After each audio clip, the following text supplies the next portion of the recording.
حضرت سلیمان علیہ السلام پیغمبر هم او بادشاہ هم. پیغمبری هم د کمال پیغمبری وا لکه ډېرې غټې معجزې رب العالمین ورکړې وې، لکه د مارغانو خبرې کول، د پیریانو دیوانو نه کار اخیستل او تخت په هوا ګرځېدل، دا ټول د سلیمان علیه السلام معجزې وې. او ورونو معجزه دې ته وایي چې د پیغمبر نه الله داسې کار راښکاره کي چې د عقل نه خلافي، عقل یې نه مني. که د یو نیک انسان نه داسې کار ښکاره شي چې هغه د عقل نه باري، عقل یې نه مني، هغې ته کرامت وایي. دا د دې نیک انسان یو عزت دی د الله له طرف نه. او که د پیغمبر نه داسې کار ښکاره شي چې د عقل نه باري، عقل یې نه مني، هغې ته معجزه وایي. او معجزه ځکه ورته وایي اعجاز عاجز کول. عربی کې ټول مخلوق او ټول انسانان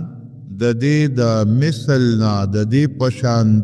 کار کولو نه عاجزه دي. ټول خلک یې عاجزه کړل، د دې څوک مثل نشي جوړولی. داسې عظیمه بادشاهي چې بادشاهي هم د هغه په شان د بل چا نه ده تېره، ځکه ټوله دنیا باندې حکومت و. هغه زمانه کې چې څومره ملکونه او څومره انسانانو په ټولو د هغه حکومت و. یو ځل بیبیانې هم ګڼې پیغمبر له الله ډېر طاقت ورکړي. حدیث پاک کې راځي چې د یو پیغمبر طاقت دا د سلو جنتیانو عمره دی، د سلو جنتیانو عمره. او د یو جنتي طاقت د دنیا د 40 ځوانانو عمره دی. د پیغمبر طاقت تقریبا دومره دی لکه 4,000 سړي کې وي، د 4,000 سړو برابر د پیغمبر طاقت دی. نو سلیمان علیہ السلام هم پیغمبر و، ګڼې بیبیانې وې، الله قوت او طاقت ورکړی او مجاهد و. زبردست جهاد به کو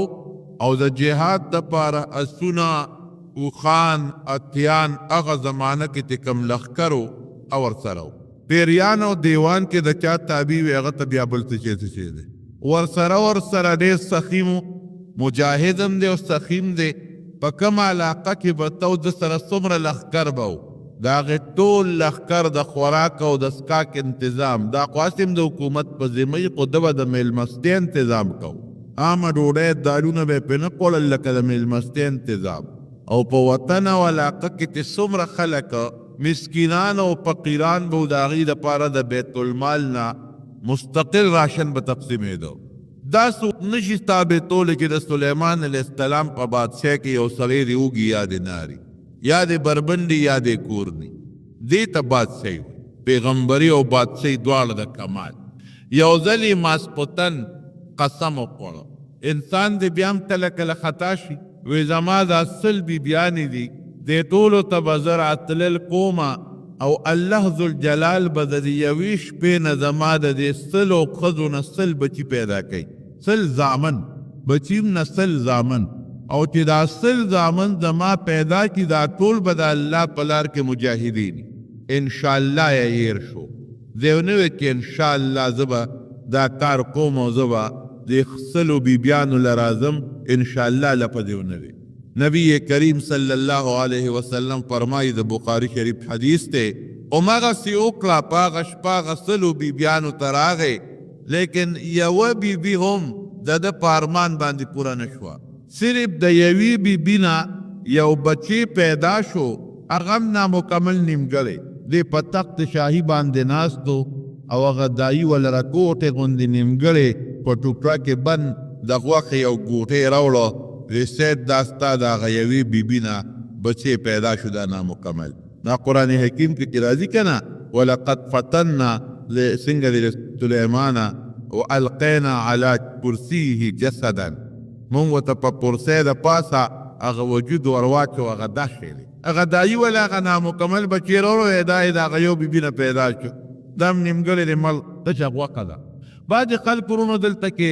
ډېرې بېځایه غلطې قصې کړي دي. بعضې دا ضعیف او باطلې خبرې بعضې تفسیرونو کې هم شته چې د سلیمان علیه السلام سره ګوته وه او هغه ګوتې په ذریعه بادشاهي کوله او هغه ګوته ته بیا پیری یوړله او هغه دریاب کې پرېوته او په کور کې یو ښځه وه، هغې د بوتانو عبادت کوله. تصویرونه دا ټولې غلطې خبرې دي. دا په پیغمبر الزام دی د پیغمبر په کور کې د بوتان عبادت کېدل او بیا پیغمبر جادوګر نه کې د جادو په ذریعہ باندې حکومت کوي دا غلط خبرې دي اصل دا یو ازمایښو چې د قسم وکړه چې زه به سلو بیبیانو ته راتلل کوم او د هر یوې نه به یو مجاهد بچی پیدا کېږي شهسوار مجاهد الله لار کې جهاد بکی انشاءالله یې هیر شو الله هغه ټولې خبرې وتاتې هغه هېڅ ونه کړو د هغې یوې ښځې نیمګړې بچی پیدا شو نبی کریم صلی الله علیه وسلم فرمایي بخاري شریف کې حدیث وی که انشاءالله یې ویلې وې د دې سلو ښځو به سل بچي شوي وو او سین کې دوی هر یو به د الله په لار کې عظیم مجاهد و شهسوار مجاهد بو انشاءالله یې رو د دې مسله دا ده چې کوم یو کار سړی د راتلونکي زمانې د مستقبل سره تړي انشاءالله دې ورسره وي دا مسله ده لکه مثلا یو کور جوړی نو انشاءالله زه به کور جوړو ډیوټی له ځې چېرته ځې یاره زه دغه ته ځمه سار له به که خیر زه خپل ډیوټی له ځم انشاءالله انشاءالله څه معنا که د الله خوښه شي نو که د الله خوښه شي دا کار کېږي که د الله خوښه نه شي خو نه کېږي د نبي علیه السلام نه یو انسان راغی یو سړی او د یو شي تپوس یې ترې وکړو د پیغمبر علیه السلام مبارک هم انشاءالله یېر شو چې یېر شو وحې بنده شوه بعضې ښځو پراپیګنډې کولې بعضې مشرکانو د نبي علیه السلام متعلق پراپیګنډې شروع کړې یو ښځه به مشرکه په مکه مکرمه کې هغې وی دله خو هغه خپل شیطان ورته نه لي عیاذا بالله جبریل علیه السلام ته دا غلط نسبت کو 15 ورځې پس حضرت جبریل علیه السلام راغی 15 ورځې وحی بنده وه دا آیت نازل شو ولا تقولن لشیء انی فاعل ذلك غدا الا ان یشاء الله یو کار کې چې سبا به کوم انشاءالله ورسره قامتا وایه انشاءالله که ورسره ونه وایې داسې مه کوه بیا نو نبي علیه السلام مبارک په خپله انشاءالله یېر شو 15 ورځې وحی بنده و 15 ورځې پس حضرت جبریل علیه السلام راغی نو د دین مسله رونو دا ده چې کوم کار کې او د راتلونکي زمانې اراده دي چې دا کار به زه کوم نو دا به ورته وایې که د الله خوښه شي که پښتو کې درځي داسې وایې که د الله خوښه او د الله رضی او که عربی کې وی نو انشاءالله معنا څه به چرت شاء الله د الله خوښه وه نو ډېره ښه خبره ده بغیر د الله د خوښې نه څوک کار کوم ځای پولیس د چا نه چاته نظر ولګي نظر د خله نه دی او ته پوه شو چې زما نه خو د دې سړي نه ښه شو او زما دا نظر ورته لګي دته څه نقصان پیښیږي نو ما شاء الله کان وما لم یشأ لم یکن لا حول ولا قوة الا بالله العلی العظیم دا وایا او که په عربی کې نه درځي په پښتو کې وایا الله چې څوک غواړي کېږي او چې څوک نه غواړي نه کېږي هغه هر سړی ویلی شي که نه الله چې څوک غواړي کېږي چې څوک نه غواړي هغه نه کېږي لا حول ولا قوة الا بالله دا ورسره ووایه نو ستا هغه بد نظر به هغه ته نه دی نو ګوره هر څیز کې د الله خوښه شامله که رب العالمین به د امداد وکړي نو حضرت سلیمان علیه السلام انشاءالله نوی هیوی نوی نبی علیه السلام فرمایی چې شی اصلال یعنی بچو اغلط سلو قضو بچی راونلد هیوی نوی سلو والو بزامن روڑی و هر یو بل اللہ پلار کی مجاہدو دا دا جہاد ترا دا شوقو فتیس توت یہ زمان وصل الکان پیداشی و مجاہدین بیرونو اسون ساتلو سارو مازیگر بے پاسونو باندے لا سراخ کو لکه اس باندې سړی په دې شال لاس راکاږي په دې سټ ولا لاس راکاږي خوشحالي ورته هغه زمانه کې خو اس داتیو لکه دې زمانه کې چې توپ او ټینک څنګه شعر یو ځل د مازدیګر نه پس دا اسونو چې کم مشرو هغه ته وی دا ټول جنگي چې کم اسونه یې دا مخامخ کا لږ زه معاینه کوم لکه یو کمانډر ان چیف یا یو بادشاه راشي هغه د هغه خپل فوج د هغه ګوري هغه پرې ته هغه تسې پسې هغه تماشه کوي دارنګې دوی دا خپل زما چې کوم راسونه دي چا سوارات دي را مخکې کې لږ اندازه دو ځکه عمر او ژوند یې ټول په جهاد فی سبیل الله کې تېر شو اسونه یې را مخامخ کړل دل یې ډېر زیات خوند ورکړ کله یو اس باندې لاس را کله بل باندې او اسونو مختلف قسمونه دي خبره دې ته ورسېدله چې نور په پرېوتو شو نور پریوزي حتی توارت بالحجاب نور بس تقریبا پریوزي اوف او خدای دا مې سوکړل دا خو د مازدیګر مونځ رانه لاړ نور قریب دي چې پریوزي اوس دې وخت کې چې دا اودس کوم مونځ کوم خو نور به پریوتي د اسونو د برکته دوه کاره وکړل یو په الله ته سوال کو چې یا الله دا انور له غوندې ودروه چې دا خپل لمونځ وکړم. ټیک ته غلطي زما شوې ده او ما د الله په لار کې د اسونو تماشه کوله، د هغې معاینه مې کوله، نو خدایه ما نه دا کار وشو، دا انور راته ودروه. نو یو روایت کې راځي چې رب العالمین یې دا سوال قبول کړ. نور یې ورته په انتظار که ادره د خپلو ملګرو سره لمونځ وکړ. د هغې نه پس د دې ستونو د وجې د ما نه دا لمونځ پاتې شو. قرآن حکیم کې الله فرمایي فطفقا مسحا بالیمین والعناق. داسې نه که نه شروع یې پرې وکړله، وی رادې خوا کې اسونه یې ټول ذبحه کړل، حلال یې کړل. زر اسونه په یو وخت قربان کړل، حلال یې کړل. اسونه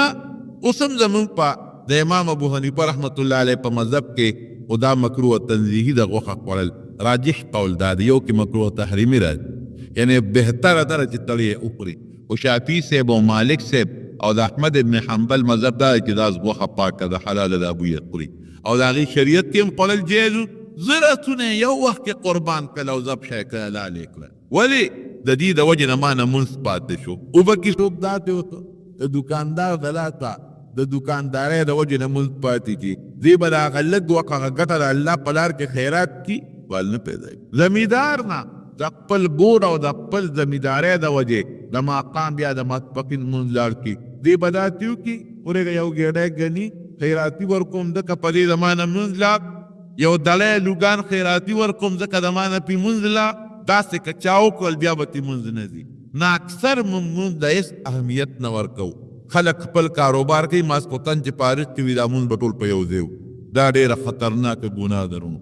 نو دومره سخي دي چې هغه ټول ذبحه کړل او خلکو ته وی ځای خیراتي غوښې کې څومره وړی نه وړی. یو ځل یې د الله نه سوال وکړو، بادشاهي هم درنه ده او پیغمبري هم درنه ده. وی الله تو خو بندوبست کې را دی ټول مخلوق او ما له دې هم ډېر لوی طاقت را کړی دی. ځکه تېره جمعه مې ویلي چې سوال یې ته کړی رب هب لي ملکا لا ينبغي لاحد من بعدي. خدای داسې بادشاهي راکړې چې تر قیامته پورې بل څوک داسې بادشاهي ونه کړی شي. او الله ولا هغه سوال قبول کړو. نو غله ډېره وه، پیریانو دیوانو به خدمت کو او خوراکونه او میوې ډېرې وې. وی زه دعوت کوم، ټولو څیزونو له ډوډۍ ورکوم. الله وی موږ په دا کار نه شي کولی. وی الله ته اجازت راکړ، ستا اجازت غواړم. وی ښه ده تر مې کې اجازت. غنمان او چې په هغه زمانه کې څومره غله ده، خو چې په پیریانو یې کار کو، هغه یې وکرل او د دنیا خوراکونه هر څه را جمع کړل او د دریاب په غاړه یې د ډوډۍ انتظام برابر کړ. باد یې تابع و. ما تېره جمعه کې درته ویلي و، هوا یې پکې چالو کړه چې تاسو په دې لګئ چې دا خوراک ستا نه شي. پیریان دیوان یې مقرر کړ چې دې ته څوک څه نقصان ونه رسوي. پخلی لګیا دی، پخلی کېږي، د کبانو خپل خوراک تیارېږي او د مارغانو خپل تیارېږي، د انسانانو خپل تیارېږي، د پیریانو خپل خوراک، د هر چا خپل خوراک تیارېږي، لګیا دی.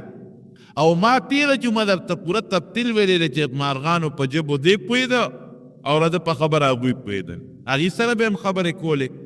چې هر څه تیار شو، الله نه مشوره واغشته. ځکه پیغمبر پار کار کې د رب العالمین سره مشوره کوي. وی الله کو ډوډۍ شروع کوم، خو د کم مخلوق نه مخکې شروع کوم. وی سلیمان ستا خوښه چې چا نه شروع کې، وی د کبانو نه مخکې شروع. دا زه دا خیال و چې دا کبانو ته به زه آواز وکړم، ټول به د دریاب دې غاړې ته راغونډ شي او داسې یو لسل بوجۍ به ور وغورځوم، نو کب به څومره خوراک کوي. یو کب چې پنځه شپږ دانې غنم وخوري نو پرې مړي، یا یو چټاکی غوښه چې وخوري نو ده پرې موړ شي. زیات نه زیات نیم کیلو غوښه چې وخوري نو مضبوط کب پرې مړېږي. نو ما د هغې انتظام کړی دی او د یوې ورځې د ډوډۍ بندوبست میلمستیا د یو وخت نه ده، د پوره ورځې میلمستیا ده. لا ولې وی د کال میلمستیا کوم، وي دا خو بلکل نشي کولی. وی د میاشت کوم، وی دا هم نشي کولی. وی ښه ده یو ورځې به وکړم، وی دا هم نشي کولی. دی تمنا وه. وی د یو وخت خو به وکړم، وی ښه ده ده د ورځې نه وخت راله خبره. نو وی ځه ټیک شوه، اعلان وکړه ستا اواز به زه د دریاب د ټولو کبانو ته او د حیواناتو ته ورسوم. په دریاب کې په لکو نه په اربهاو حیوانات دي او مختلف قسمونه دي، څوک د انسان په شکل او څوک د بل شي په شکل، څوک د بل شي په شکل، مختلف قسمونه دي. اواز یې وکړه ټول راجمع شو.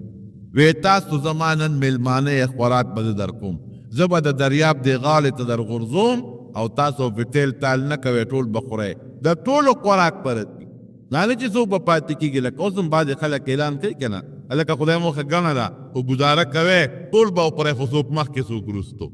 ډېره ښه ده. یو کپ خوله راوچته کړه. چې راوچته یې کړه نو یوه جام یې د هغه غلې چې هغه په څو میله کې هغه انتظامات یې کړي یو طرف ته کېښوده او بله جام یې بل طرف ته کېښوده. خو چې شی یې راغونډ کړ سکنجه راغونډه شوه چې څومره خوراک و ټول په یوه نوړی د هغه کپ ګېډې ته ورسېد. دقسې حق ځک پاتې شو چې کاکا دا شو چې څه وه خو د یو خوړل دا نور کبان به څه خوري دا نور خلک به څه خوري نو سړی خفه شي له غوندې که نه ویه خو هر څه تا خلاص کړل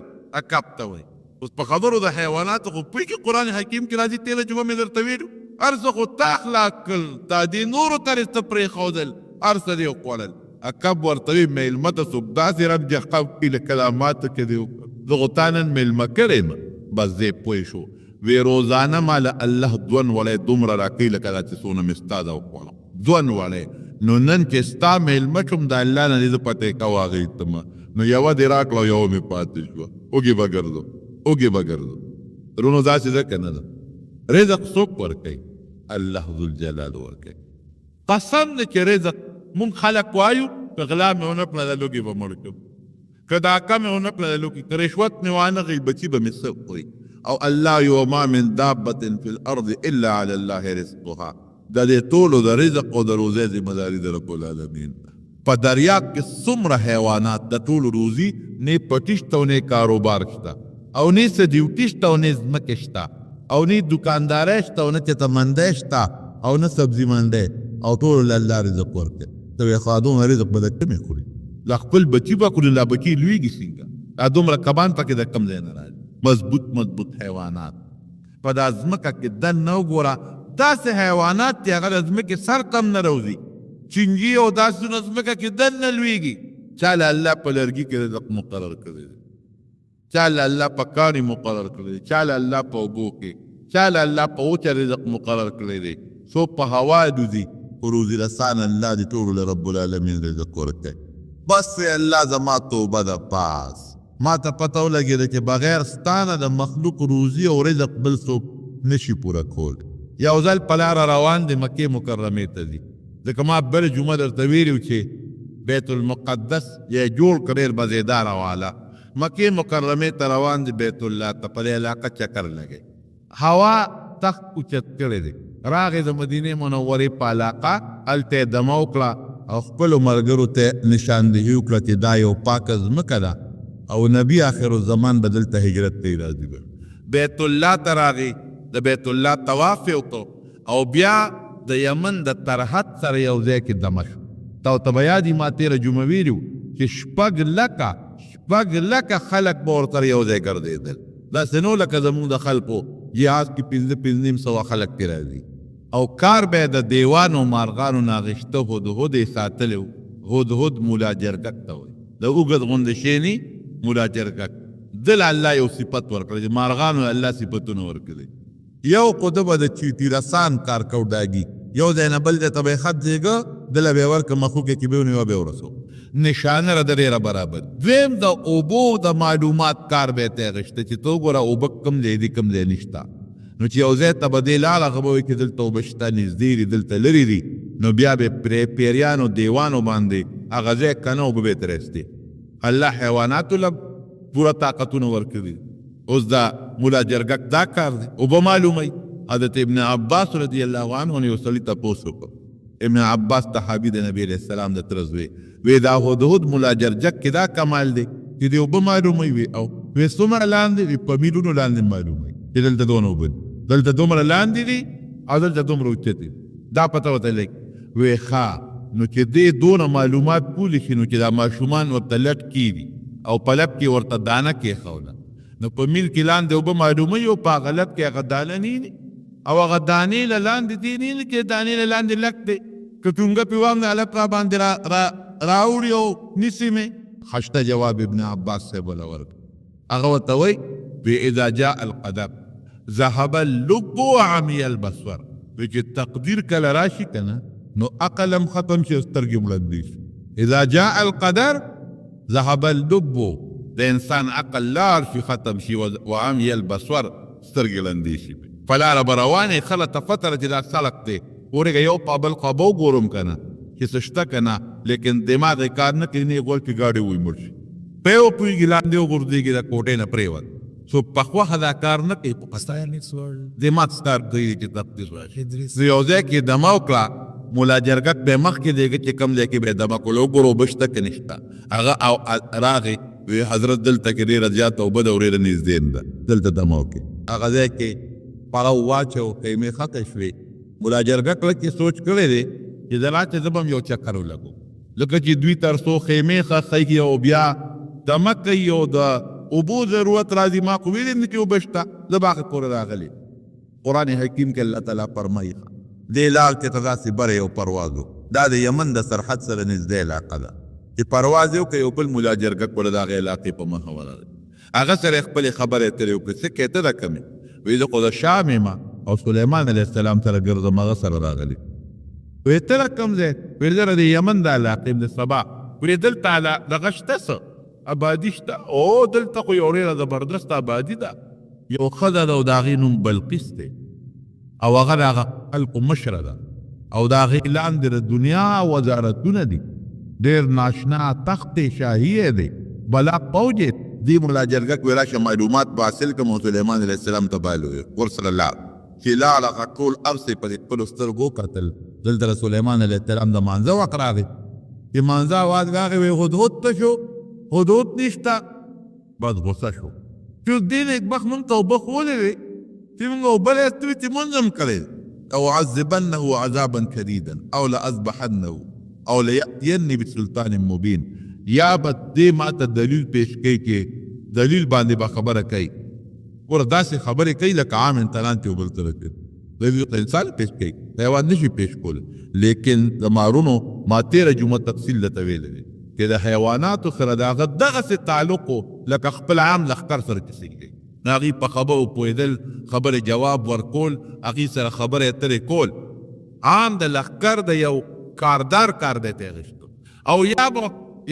ذبح کوم او یا به تاسې کوم چې سزا ورکوم چې دنیا کې به داسې چا چاره نه ورکړي ساره او باڼې به ترې غونډې وباسم دغه دی چې ملا جرګک ښکاره شو چې راغی سلیمان علیه السلام ته پیش شو چېرته تللی وې څه دی کول وی صاحب ما خو یو ناشنا خبره راوړل جئتک من سبأ بنبأ یقین یو ښار د سبا ورته وایي د هغې نه مې یو خبره او یقیني خبره مې راوړې ده څه دې راوړي دي هلته خو یو ډېر لوی قوم دی او ناشنا بادشاهي ده او یعبدون للشمس د انور عبادت کوي د انور عبادت کوي صاحب او ستا په ټول سلطنت او بادشاهۍ کې خو د انور عبادت نه کېږي د یو الله عبادت کوي د دې غم پکار دی وی رښتیا وې وی بلکل رښتیا وې وی زما یو خط وله ورته ورېږول په پته ولګي خط در کوم او چې خط وله ورسې نو یو غاړې ته کښېنه د هغوی نه غلې غوندې او تماشه کوو چې هغوی به څه وایي د هغوی معلومات به وکړي ماله به راوړي خط یې ورته ولیکه قرآن حکیم کې الله تعالی فرمایي پوتې خط دوه ګوتې خط یې ولیکه انه من سلیمان و انه بسم الله الرحمن الرحیم الله تعالی علی واتونی مسلمین دا خط د سلیمان علیه السلام بادشاہ له طرف نه او دا خط شروع د الله د نوم نه شوې ده بسم الله الرحمن الرحیم د الله په نوم شروع کوم کم الله چې نهایت مهربان او ډېر زیات رحم کوونکی ذات دی هېڅ کبر به نه کوې لویي به نه کوې په دې خپله بادشاه به فخر نه کوې او زما د طرف نه ته دی اعلان دی چې ټول مسلمانان کې ما له راکړي ګنې نه مو پرېږدم د سلیمان علیه السلام روف دبدبه د بلقیس ته رسېدلې وه د مخکې چې دا خط یې څنګه یوړه په مخوکه کې نو هغه به په شاهي محل کې دننه اوسېدله ډېر لوی تخت او تخت شاهي هغې کې ملاسته را دا بلقیس او ده دا خط په دې سوړه وردن نه شي دروازې بندې وې هغه یې یوړب د هغې په هغه سینه د پاسې هغه خط ور وغورځول او لهر یو کوټ کې کېناسته اوس د ښځې څه ګمان راځي چې دا خط به دې هدهد راوړي ملا جرګک به راوړي مارغان خو ډېر ګرځي په تاسو په چا خیال راځي چې دا شعر یې مارغه راو دا چې را پیدا را شو ویې کتل خط یې په سینه پروت دی خط یې کولو که خط د سلیمان علیه السلام او په خط باقاعده مهر لګېدلی دی اعلی قیمتي مهر ابه داسې و لکه دا اوس هم بعضې انسان په لفافه کې د دې بورډ دا پرچي یو نستی بورډ هغه چې په هغه لفافه کې بند کړي د پاسه پرې لاک ولګي او د هغې د پاسه یو ټیم مهر ولګوي چې پته ولګي چې دا کولو شوی نه دی دغس یو مهر یې پې لګولی او بعد مفسرین لیکي چې د عنبرو او د مختلفو خوشبودارو څیزونو مهر په زمانه کې چې څه منبرانو د هغې میټینګ نه و فوجي جرنیلان وغیره او خط یې ورته وښو چې دا خو ماته یو خط راغلی دی او داسې خط چې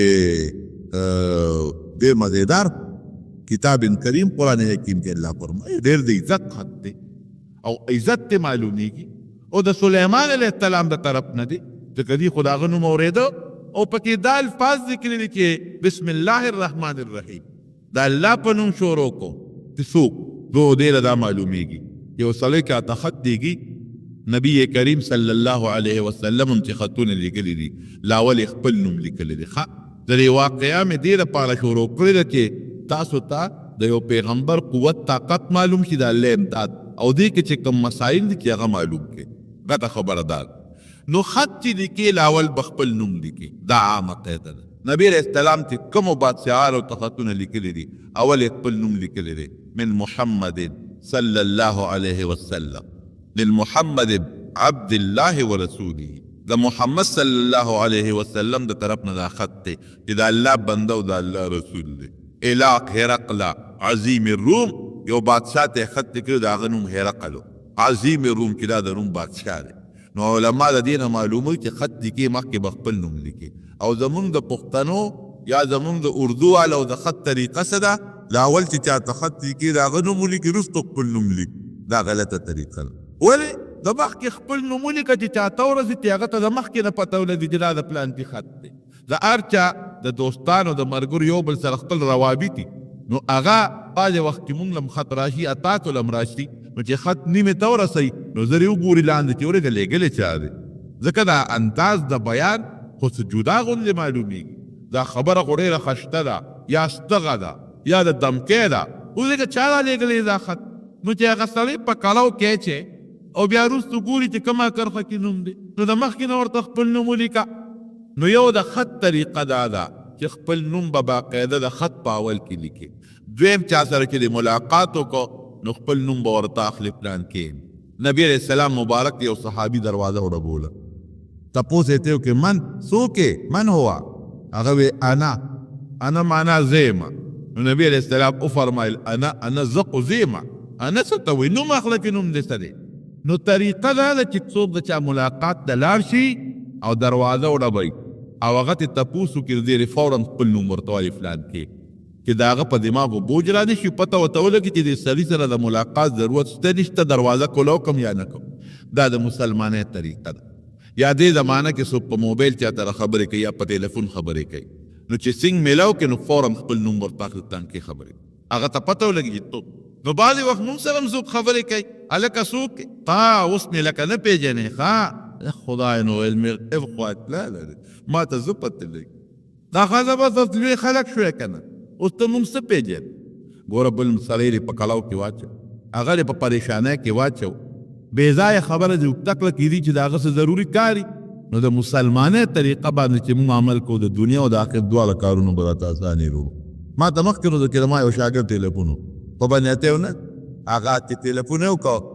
نو ما ته څوک یې رجوي ما خو سار هم درته سره خبرې کړې وې ته ما نه پېژنې خدایه نو سار خو ما سره پنځه شپږو کسانو خبرې کړې دي نو ته پکې کم یاوې څه پته لګي ما نو دا شی به بالکل قطعا نه کوې او په دې نیت یې کوې چې دا د نبي علیه السلام مبارک طریقه ده نو الله به اجر او ثواب هم درکوي نو که چا له ملاقات نه مخکې لاړې خپل نوم به اخلې خط کې خپل نوم مخکې لیکه دا رنګې په موبایل یا په ټیلیفون چا سره خبرې کوي فورا خپل نوم اخله د فلان کې خبرې کو دا هغه غواړي خبرې در سره کوي که نه غواړي نه کوي یا که دوست یې مصروف یې ته به وایي چې رول لږ ساعت پس خبرې کوو او که خیر کو لکه مخکې خپل نوم اخیستل پکار دویم نمبر د الله د نوم نه به شروع کوي بسم الله الرحمن الرحیم ګوره سلیمان علیه السلام بسم الله الرحمن الرحیم نبی علیه السلام چې خط لیکي بسم الله مخکې کړی خپل نوم یې وروستو کړی سلیمان علیه السلام خپل نوم د هغې نه مخکې کړی بسم الله رسو کړی نو الله نوم باخله بسم الله الرحمن الرحیم که چا سره په ټیلیفون خبرې کوي او که چا له ملاقات نه ورلی نو فورا دا بسم الله وایا او یا چا سره خط کې نو بسم الله الرحمن الرحیم لیکه زمونږ بعضې خلک د بسم الله په ځای دغه 786 لیکي د دې حیثیت نشته سرچستی څه شی دی؟ بسم الله د عربی الفاظ دي، د قرآن یو آیت دی بسم الله الرحمن الرحیم، او قرآن اسم للنظم والمعنا جميعا، د لفظ او د معنا د دواړو نوم دی. نو 186 بیتیک د معنا ورکی، لیکن په 186 کې د الله برکتی نوم نشته، الله پکې شته نشته، الرحمن پکې نشته، الرحیم پکې نشته. نو بعض خطونو کې خلک بسم الله نه لیکي او دلیل سره سي یاره چې دا خلک بیا سبدا بددي احترام نه کوي، نو دا لار کوڅو کې غورځي. نو په دې وجه بسم الله نه لیکو. خنه چې تعالی د خپل نوم لیکلی عبدالرحمن، رحمان د خدای نوم نه دالي وایي لیکو، هغه دې پکې لیکلی. د چا چې طریقه ته لګو دا غنوم دی لیکلی په خط کې 50 نومونه لیکلي دي، جمنن تمسی او متمنی شرکت 50 یو خالي کړی او ډېر ته بل خالي کړی دي، په چا کې د الله نوم دی، په چا کې د پیغمبر نوم دی. دا غیر احترام د سره نشته، د بسم الله نه به احترام نه یریږي. اخبارونه خو کوی پاغه کې خو فسونو د الله نومونه راغلي، دا غیر به احترام نه خبرې.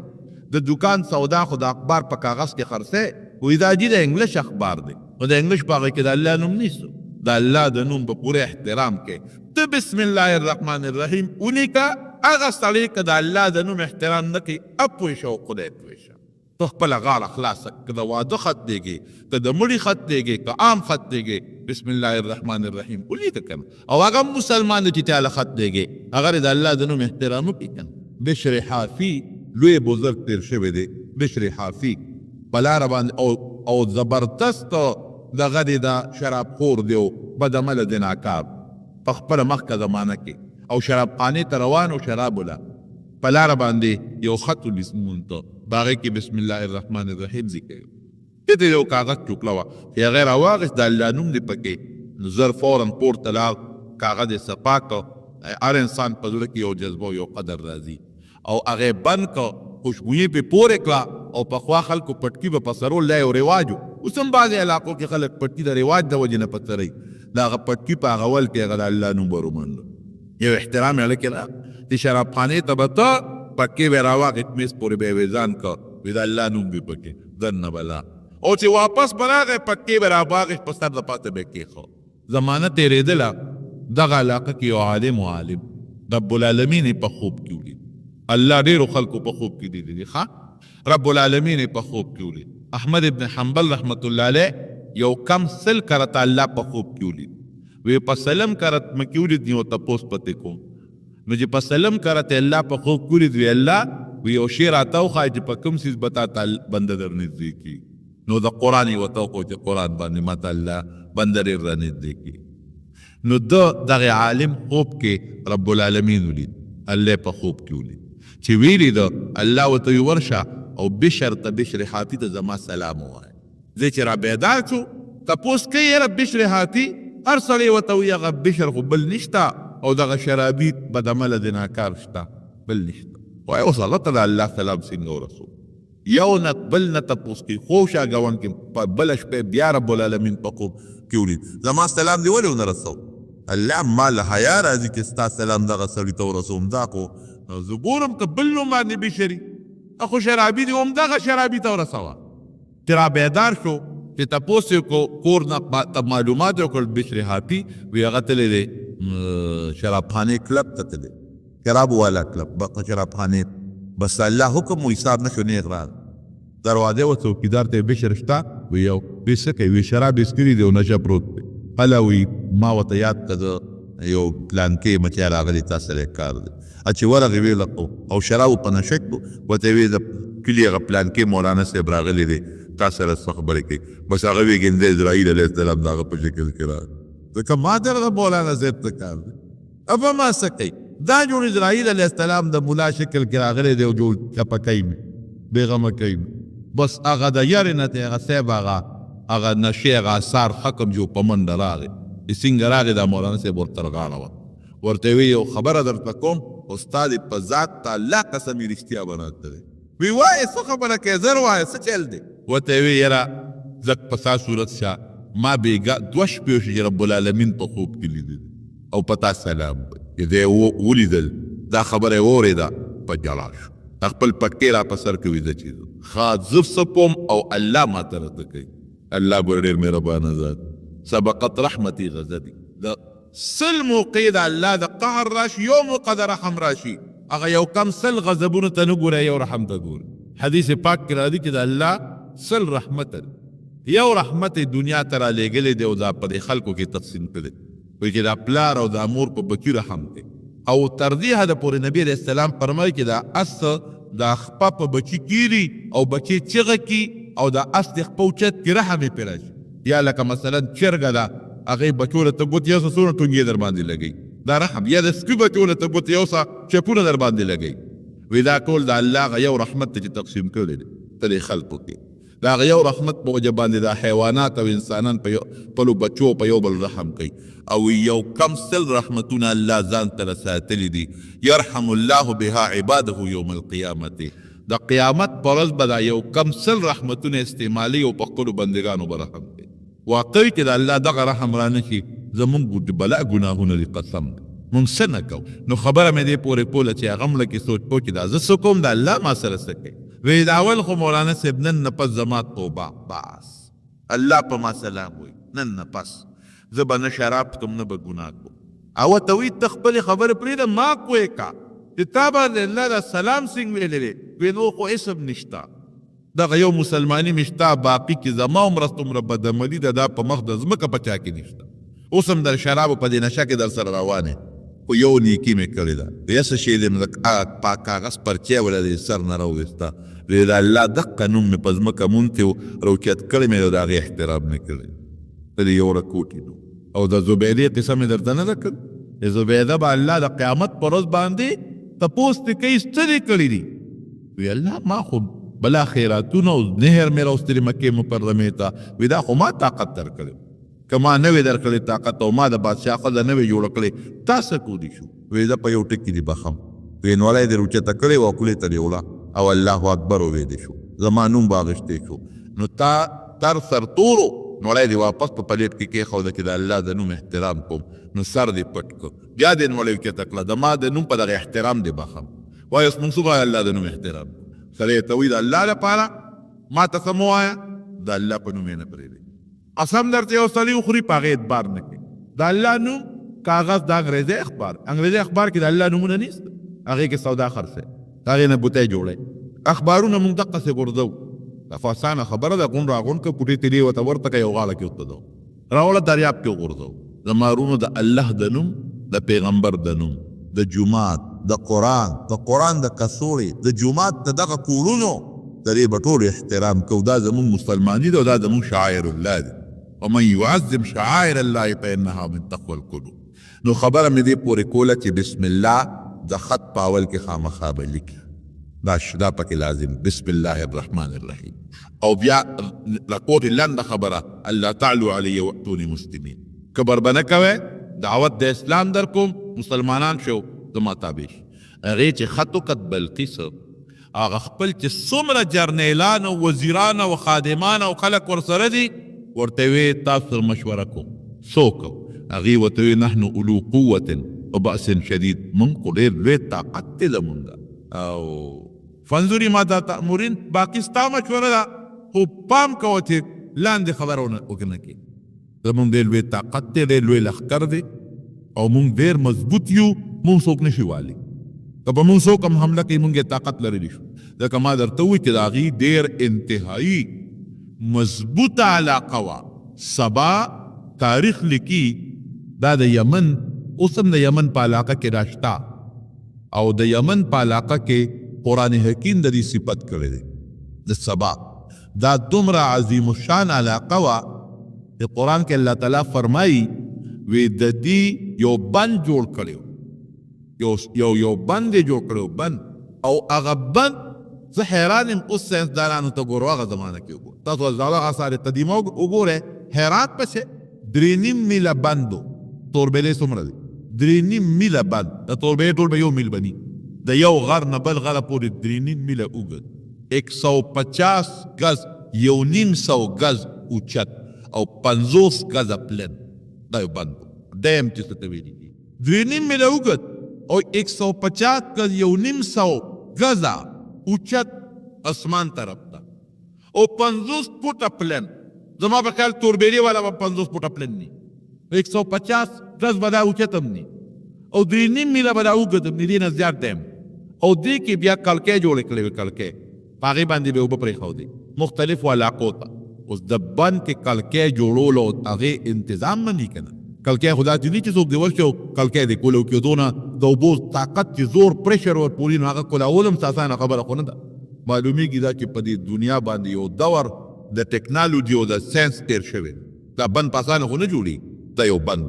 او قرآن حکیم کې الله تعالی فرمایي چې ښي طرف ته او ګس طرف ته باغونه دا قرآن وایي ګورې ښه د الله کتاب دروغ نه وایي او داسې باغونه په دغه علاقه کې چې هر قسم میوه پکې وه هر قسم میوه او خوشبودار بوټي پکې وو او مفتی شفیع صاحب رحمت الله علیه لیکلي دي چې خالي ټوکری به د چا په سر و خالي ټوکری او د باغ په منځ کې به روان شو چې د په خپله لار به ته خالي ټوکری به په سر وه د باغ نه چې به وتنو ټوکری به د میوو نه بیا ډکه شوې وه دومره به باغونه د میوو نه ډکو را پرېوتل به په دا ځمکه میوې هر قسمه میوې وې پکې او قرآن حکیم کې الله تعالی فرمایي چې د خلکو له ما بهترین رزق ورکړي الله قرآن کې صفت کوي نو الله چې صفت سے توچی کوي نو به صفت تابع دی که نه په میلیونو زما په خیال چې دې وخت کې زما ذهن کې نه راځي ما بېګا یو تفسیر کته 360 مربع میلې خوده او کسونه خو چې دومره خو په علاقه کې باغونه خوارو او کم چې غټه شاهرابه وه لکه دا تنګي والا شو یا د مردان شو یا پېښور یو طرف ته باغونه بل طرف ته باغونه الله یو رزق ولا ورکړو او الله تعالی یو نعمتونه په دغې خلکو کړي او د دې تخت څونه به 40 ګزه اوږد د دې بلقیس تخت 20 ګز چوړایي پلنوالی 40 ګزه اوږدوالی 15 ګزه اوچت دا به د دې تخت 15 ګزه 45 فوټ ته جوړېږي دا زمونږ دا 10-12 فوټه کې جومات چت دی اندازه لګوت 15 ګزه اوچت او 40 ګز اوږد او 20 ګز پلن دا به د تخت او هغې باندې به ورسره خپل ملازمین او په 7 محلاتو دننه به یې تخت شاهي پروت او د ریخمو بسترې او د ریخمو ګدایانې او مختلف قسم غمی او یاقوت ناشنا بادشاهي او پلار یې بادشاه او د هغې نه پس دا بادشاه پر تخت ناسته او بلا ګورنران د مختلفو علاقې د دې لاندې دي هغې وي زمونږ مقابله څوک کولی شي ښځه هوښیاره وه ورته یې داسې کار دی ان الملوک اذا دخلوا قرية افسدوها وجعلوا اعزة اهلها ذلة په پاران کې سلیمان هم طاقت تاسو نه اورېدلې ما اورېدلې بیریان دیوان تابع دي او که زمونږ په دا وطن یې حمله وکړه مونږ عزتمن به ذلیله کړي هر څه به له ختم کړي دا باغونه او دا وطن به تباه او برباد کړي داسې چل ته وګورئ چې دې واقعي پیغمبر دی او کام بادشاه دی که دې پیغمبر یې خو تابع دی او کام بادشاهي بیا به ستا سره مشوره ومنه وی یو ډالۍ ورته لېږم یو تحفه او یو امتحان پې کوم که ډالۍ یې قبوله کړه او امتحان کې کامیاب شو خو دې پیغمبر دی او که دې کې ناکام شو نو عام بادشاه دی بیا ورسره جنګ کوو اوس تحفه ډالۍ څه ده ناشنا وی 1500 غلامان 1500 وینځې وله لېږم هلکانو ته د جنکو جامې او جنکو ته د هلکانو جامې هلکانو ته لاسونو کې بنګړي او لوپتې په سر چې دې دا پته لګولي شي که نشي لګولي قابل دی که ناقابله او مختلف قسم یاقوت او غمی او هیرې او لال جواهرات یې یو دی کړل او اسونه او خان وی دا ټول به د سلیمان علیه السلام ته تحفه بشي او په منځ کې پکې یو ملغلره کېښوده هغې کې سورې کړې دی خو په داسې فینسي طریقه باندې چې هغه سورې کوږ دی وی صاحب یو صرف یو امتیاز شي بس تاسو معلومات کومه چې دا اوتار یې ورسره کړه بس نور یې غږونه هغه هدهد خو هر څه په خپلو سترګو ولیدل راوال ورته سلیمان علیه السلام نه راورسېد سلیمان علیه السلام دا لوبه یې کړې چې 1500 هلکان د جنکو جامې چولي جنکو ته هلکان دا خو دا خبره تا کوو او بل دا دی چې ډالۍ تحفې رالېږلې ده او ستا معلومات دی او یو ملغلره یې ښودې ده پکې سورې کوږ تار ورسره پروت دی تا معلوموي چې دا تار ته په دې ملغلره کې اچولی شي که نه شي اچولی په خولې به راته غږ نه کوي سلیمان علیه السلام نه چې دوی څنګه راورسېدل ډېر عزت او اکرام یې او ورته یې ویې خو ګوره چې غوسه کېږي به او که په نرمۍ به خبرې کوي که سخته غوسه یې وکړل دا بادشاه دی پیغمبر نه او که په نرمۍ ستاسو میلمستیا وکړل دا معلومېږي چې پیغمبر یې راورسېدل سلیمان علیه السلام یې ښه میلمستیا وله وکړله په صحیح طریقه باندې او دغه دی دا ډوډۍ نه مخکې دا مونږ خو دغه طریقه ده چې مونږ خو به مونځ کوو او تاسو مونږ سره په خپل مانځه کې شریک شئ قصه اوږده خو بهر کې په اوبو ته کېنول نو د جینکو د هلکانو د مخ د اوبو اچولو طریقه خو هر چا ته معلومه ده. هلکان څنګه په مخ اوبه اچوي او جینکې څنګه اچوي، او لاسونه جینکې څنګه وینځي او هلکان څنګه. نو پته یې ولګوله وایي دغه خوا کې دا چا چې د ښځو جامې چولي دا هلکان دي، دې خوا کې دا نور جینکې.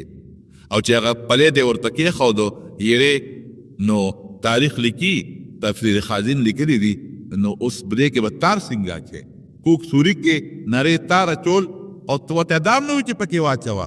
نو د وینه نه دا کار واخیستل. اوس حیوانات خو دي تابع کړه، وینه خوله کې تارونه و په سوري کې وردن نه شو، بل طرف ته تېووت، قصه خلاصه. الله خو ګوره رب العالمین انسان زه کله کله حیران شم که نه، دا خبره اوږدېږي، ممکن د بله جمعه به باقي وکړم، خو کله کله زه حیران شم که نه. د حیوانات یو کتاب مې کته، دا کونې نه دي، کونې دا کم چې په سارو کې کم کېږي حاجي صاحب، دې کونې د الله تعالی دا یو طاقت ورکړی دی، د غوږونه تیز دي، د دومره تیز غوږونه دي چې دوی په میلونو چېرته قافله روانه وي که نه، نو ده ته دا پته لګي چې دې کې څاروي روان دي. فخوانو بادشاهانو چې به چېرته ډاکوانو به دا ټپوله، کونې به یې ځان سره ګرځو، تار به پکې چولو، نو په میدان به یې پرېښود، نو چې او په کم طرف روان نو دوی به دې طرف ته قافله ده، کونې نه به یې دا کار اخیست. یو پیشو ته وګوره په توره تیاره کې د مږې معلومات څنګه په اسانه کوي، موږ ته پته نه لګي، هغه ته څومره پته لګي. یو میږي ته وګوره، میږي په کومه دنیا کې ته معمولي غوندې ګوړه یو شی وغورځوه، د هغه د پوزې حس څونه تیز دی، کوم ځای نه معلومات دی. داسې حیوانات دي. بیزو ته وګوره، بیزو ته قاري طویي صاحب رحمت الله علیه لیکلي چې په هندوستان ته موږ یو ځل لاړو، دارالعلوم دیوبند محتمل دی، په یو علاقې ته موږ په هندوستان کې لاړو، هلته کې بانډې ته لاړو. موږ هغه خلکو ته چې تاسو خو ډېر ښه خوشحاله به یې، د بانډې ماحول دی. وی هغې وایي چې موږ د بیزوګانو نه ډېر تنګ، بیزوګان راځي او زموږ کټوۍ لته ورکړي ورسوي، ډوډۍ رانه تښتوي. نو ما دا چل وکړو چې زهر مراواش سنکیا، وی هغه مو په اوړو کې ګډ کړل، ډوډۍ ته جوړې چې ډوډۍ ته جوړې کړې، موږ هلکانو بره په چت باندې مو ورته هغه زهر او هغه ډوډۍ میده کړلې چې د بیزوګانو به مو خلاص کړو. وی موږ ورته ملګري ولا ناست وي، دې کې یو بیزو راغله، وی چې را ډوډۍ چته کړله او پلاور یې پوزې ته یوړه، بوی یې کړه، وی کېښوده، لا وی لږ ساعت پس یې کتل یو څو بیزوګانې نورې راځي، وی هغې مغه ډوډۍ بوی کړه او واپس یې کېښوده او لاړې. وی چې لږ ساعت پس یې کتل، وی بلا بیزوګانې راغلې او هر بیزو سره شنه پاڼه ده، شنه پاڼه، او هغه شنې پاڼه یې کېښودې په هغه ډوډۍ یې شروع کړه، وی هغې ټوله وخوړه او هغه یوه شنه پاڼه یې ورپسې وخوړه. قسم دی هغه زهر یې خوړل کړ، غږ یې ورته و. یو ملګري دا ته خبره کوله، تبلیغي ملګري و، هغه افریقې ته تللی و، یو ملګري دا واقع کوله، وی افریقې ته یو ملګري تللی و، نو هغې یو کس پکې ږیره ویښته سپین و، نو بعضې خلک خو ږیره توری، هغه افریقې ممالک هم داسې دي چې لرې دي، هغې کې بعضې وخت کې دوکانونه هم نه میلاویږي، او دا کالاکولا والا څه دی هغه هیر څه شی دی هغه کلر والا څیزونه میزونه هم ورسره زړه کې سوچ کړی چې دا یو ډبې به پرېږدو چې اخره کې ځو دا به استعمال کړو چې وطن ته ځو، د پار کې په سپینه ږیره څوک څه کوي، کور کې په کارېږي توره ږیره. ښه نو بهر کې خو چې هلته کې څنګه اخري ورځې شوي دي که نه، نو دی اوس وي ناست دی نور ته چې دا ږیره به ځان له توره کړم ځکه روان وي پاکستان ته، نو هغه ملهم یې راغېښتې دی، هغې کوشته کړي دي، نیمه ږیره یې توره کړه، نیمه پاتې ده چې دې کې بیزو راغی، بیزوګانې ځنګل کې ډېرې وي، هغه شی یې ترې واخېسته، هغه زه خو اوس ږیره توری، هغه شی یې ترې واخېسته، هغه ملهمه او اخوا ته دریاب ته وغورځو. اوس دا غریب حیران دی چې خدایه څه په غم وړېدم، اوس به مې نیمه ږیره توری، نیمه به سپینی، اوس دوکان به کوم ځای پیدا کوم، او دا باقي دارو به کوم ځای پیدا کوم، دا ملهم دا څه په مصیبت وړېدم. وی داسې لوبه وکړله چې اوس لږ ساعت پس هغه بیزو راغلی وی، وی مونږ چیر یا ډوډۍ یا څه شی پخاو، نو وی څه ډکي راوړل، ډکي او هغه ډکي یې په هغه اور کې واچول او هغه سوځئ. مونږ ته غوسه مې چې زمونږ د ملګري نه خو دې هغه تښتولې ده، خو کېدای شي دا بله بیزو وي هغې ایرې کړل او هغه ایرې راواخېستې، داسې په ځان پورې مږي اوسه، او مونږ ته نیغه نیغه ګوري، مونږ ملګري ته وایي چې دا هلکه دارو یې دله جوړ راوړل، ځکه چې دا ایرې یې ترې جوړې کړې که نه، او دا مونږ ته نیغ ګوري او په ځان یې مږي دا دارو، دی تاله څه دارو به راوړي. وی خیر هغه وایي چې ناسې په بد مصیبت ونړوئ، مونږ وایي چې نه راپورې کړه څه چل پکې شته، وایي هغه یې نیغ راواخېستې چې د راشه تجربه خو به پې وکړو، نو هغې په هغه ږیره باندې پورې کړې، چې څنګه یې په ږیره پورې کړې چې لږ ساعت وشو ټول ویښته ترې وغورځېدل. یا خدای دا څه په غم د بیزوګانو وولیدو اوس به دلته کې کال مخکې په تبلیغ کې تیر کړ کلي ته به زوی به چې ښه نو دا دنه جوړ شو تا تبلیغ له دې ګیره دې دغه کړله وایه څه په مصیبت ټول په موږ هم پریشانه وو دا اوس دا غریب دا به څه کېږي او بیزوګانو په چونکې هغسې زغلو وی چې څو ورځې تېرې شوې که نه او هغه ویښته د هغه ملګري واپس راوکتل تک تور راووتل واپس تک تور راووتل یو شان تور یو سپین ډکې پکې ورته بیزو ته الله ورته دا یو شعور به ورته وایي چې پویه به ورته وایي ورکړي دا حیوانات دا وګورئ تاسو دې مارغه ته یو چنچڼې ته وګوره ځان دغه جوړه کړي پکې ګې واچي د هغه خپلو بچو څونه تربیت کوي تا نه به هسې تښتي او چې د بچو روزي شي بیا به هغه څونه ټینګار به کوي وزارې به وایي د مارونو نو خبره مې څه پورې کوله چې دا هدهد د هغه ځای نه ټول پوره معلومات راواغېستل راویړل او بیا د هغه دغه نه څه ورته ویل کېږي دغه نه کار واخېست هغه مزې په هغه دغه کې پې وردننه کړو ویې نه نه او بیا ورته وویې چې دا هدایا مو واپس کې او زه په دې نه دوکه کېږم او بلقیس ته ووایه چې دومره لښکر در لېږمه چې د هغې بس دغه ني سر او ویښ پې نی معلوم او زه تکړه شم درېیمې جمعې داسې د قرآن حکیم د یو واقعې بیان شروع کړی دی او رب العالمین چې په دې واقعه کې کوم مقاصدو ته اشارې کړي دي نو هغه مقاصد مې ورسره رفته رفته لږ لږ بیان ډېره جمعه مو دې ځای پورې خبره رسولې وه چې حضرت سلیمان علیه السلام د سبا چې کوم بادشاه و بلقیس د هغې ډالۍ او تحفې واپس کړې او مضبوطه دمکي ورکړه چې زه د ډالو شوقي نیمه انتم بهدیتکم تطرحون په ډالو او په تحفو باندې تاسو خلک خوشحالېږئ در حقیقت د دین مسله دا ده چې څوک چاله ډالۍ او تحفه یوسي نو هغه قبلول پکار دي دې سره د انسان مینه زیاتیږي محبت زیاتیږي نبی کریم صلی الله علیه وسلم فرمایي یو بل له هدایا یوسئ تحفې یوسئ ډالۍ یوسئ په دې به مو یو بل سره مینه زیاته شي نو حضرت سلیمان علیه السلام ولې دا تحفې واپس کړې بعضې علما خو دا لیکي چې د هغې ځان له شریعت او زمونږ ځان له شریعت چې د هغې په شریعت کې د غیر دین او غیر مسلم نه ډالۍ قبلول جایز نه او اصل خبره رومو داسې نه ده بلکې چې دا تحفه او ډالۍ سلیمان علیه السلام د رالیږلې وې نو هغې معلومه و چې دې بادشاه د پیسو شوقي دی د دولت او د ډالو شوقي دی او که واقعي د الله پیغمبر دی هغې د یو امتحان په شکل کې دا تحفې او ډالۍ رالیږلې وې سلیمان علیه السلام په یوازې بادشاه نو د الله پیغمبر و هغه ته وحي سره معلومه شوه او هدهد هم ورته الوي کتاب باندې یو امتحان کوي که ډالۍ دې قبولې کړې ګورې بیا ستا متعلق به د هغې سوچ دی چې دی یو عام بادشاه دی نو په دې وجه هغه تحفې او ډالۍ قبولې نه کړه او دمکي وله ورکړه چې داسې لښکرې در لېږم چې د هغې د مقابلې به څوک ني او تاسو سره به زه پوه شم او یا به ایمان راوړی مسلمانېږې به هله به م پرېږدم کنې داسې لښکرې در لېږم چې د هغې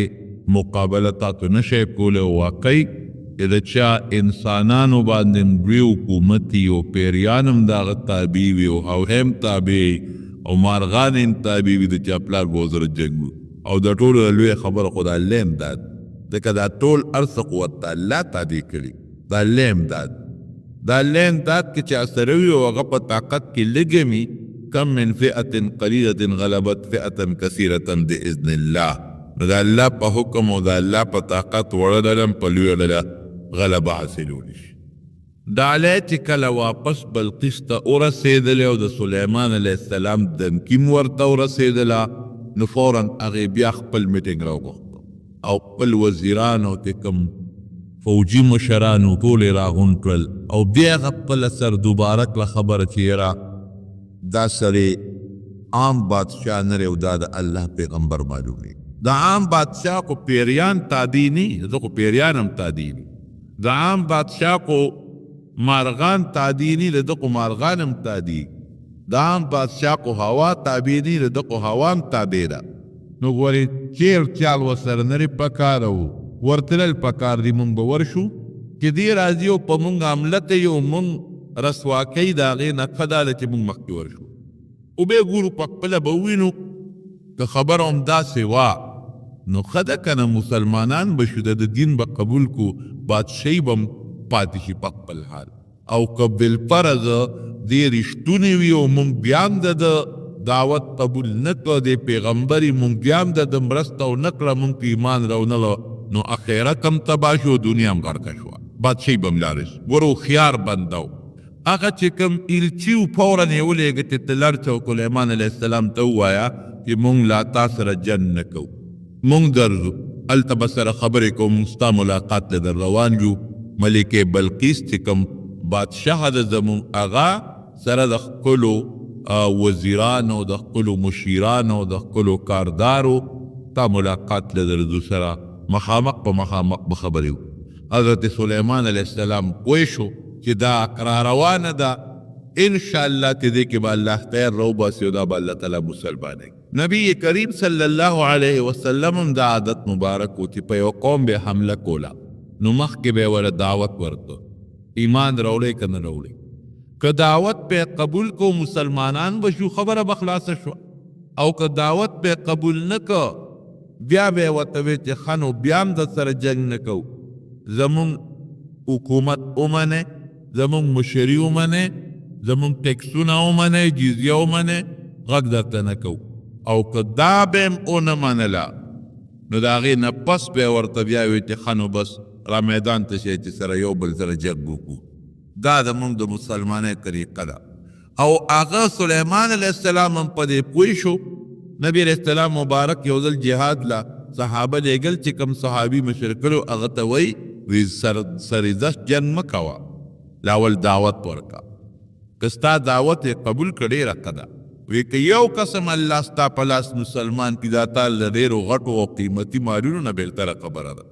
نو سلیمان علیه السلام هم دا خیال وکړي پاچې خو زما لویه ده که دا الله مسلمانه کړه او ورسره د خپل قوم مسلمان شو دا ډېره لویه فایده ده دا را روانه شوه او د اسلام او د ایمان په نیت را روانه شوه هوښیاره ښځه وه